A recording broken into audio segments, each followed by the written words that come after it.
Alors, composition 87 du 22 juin 2026. Bonjour les amis, on va parler aujourd'hui des gens dévoués. Alors, c'est deux systèmes de cohésion. Alors, j'en profite pour présenter des gens qui ont été très dévoués, mes grands-parents, ici ma mémé et mon pépé, qu'on voit en arrière-plan. Alors, ces deux systèmes de cohésion, il y en a un qui va être explicite, d'autres plutôt implicite ou idéologique, deux règles différentes, et on va donc les présenter et puis voir comment ils vont interagir entre eux. Alors, on commence tout de suite par le masculin, puis après, on va présenter le féminin, et dans une troisième partie, on fera le rapport entre masculin et féminin. Alors, le masculin, c'est une règle de cohésion idéologique. C'est une égalité normative. On fait comme ça, on fait ça comme ça. Il y a tout d'abord une intégration, on apprend les règles. Une assimilation, on intègre les règles. Comment on va vivre ça? Il faut voter. Comment je vais voter? Donc, je vais voter, moi, d'habitude, vers 11h midi. Je me lève, hop, je vais voter, puis je vais manger. La reconnaissance, on s'apparente, on s'identifie. Voilà, on est entre personnes, entre votants, on est entre ce que j'appelle des citoyens, des gens qui considèrent que la démocratie a une valeur. Tu es comme moi, le fameux mais toi ça va, si tu es un étranger et que tu vas dans ton pays, toi ça va, il n'y a pas de problème. Le principal c'est de participer. Si on te demande la parole, tu donnes ta parole. C'est une règle d'égalité. Est-ce que tu participes au système? Est-ce que tu sens responsable du système? Ces règles sont souvent implicites. Donc il y a des règles de justice, le respect de la vie, de la propriété. On ne frappe plus les enfants maintenant dans nos pays européens. Il n'y a plus de correction physique.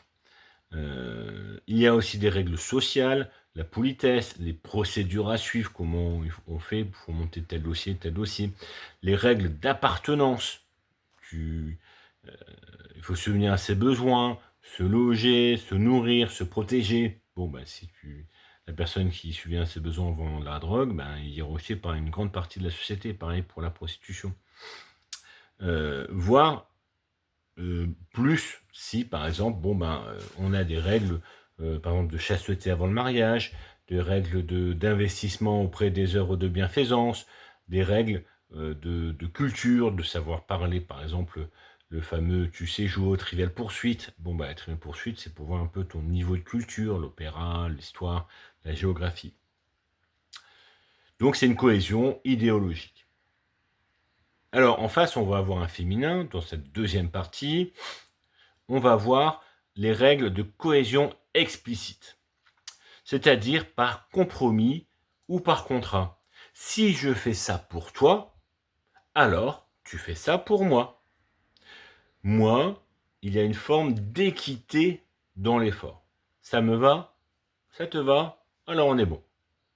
C'est dur pour moi de faire ça pour toi.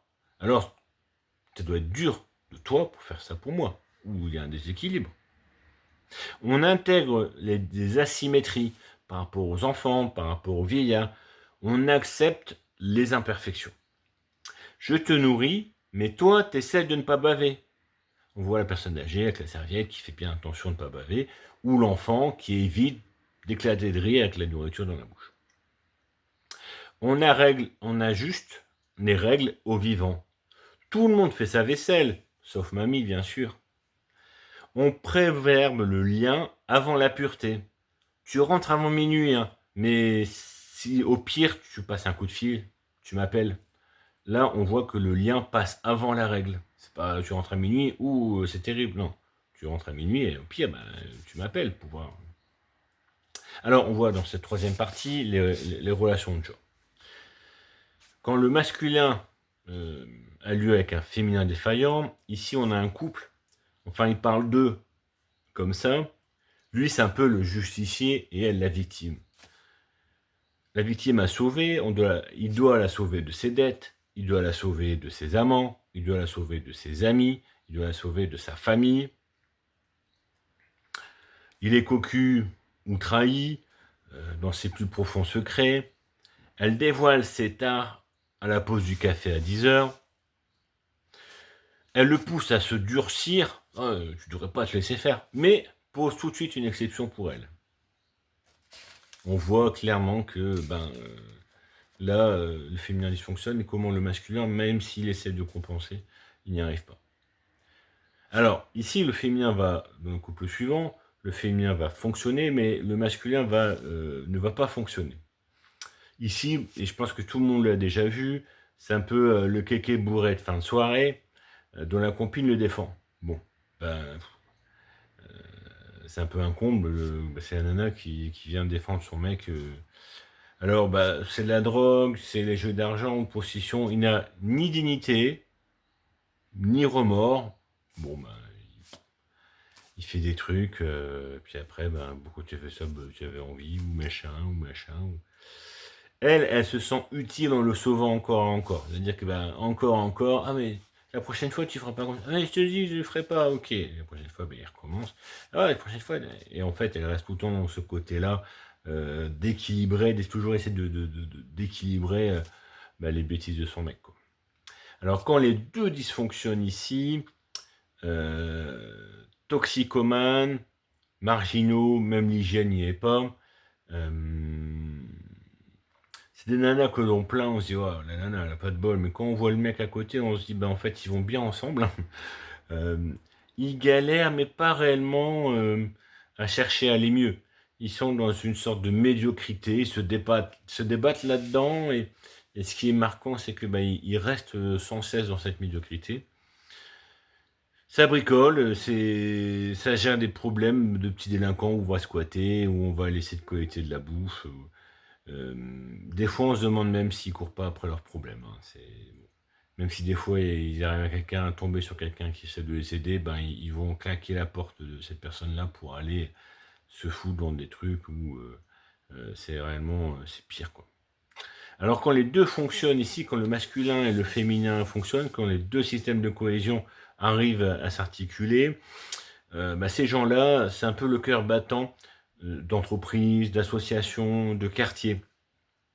On devrait leur donner un diplôme et les envoyer aux forces de l'ordre, car c'est toujours eux qui s'occupent des problèmes. La police les connaît, les gendarmes les connaissent, les tribunaux les connaissent, mais pas parce que c'est des gens en problème, c'est parce que c'est eux qui s'occupent des problèmes. S'il y a un problème, quelqu'un qui fait n'importe quoi, des voleurs, des machins, c'est eux qui s'y collent.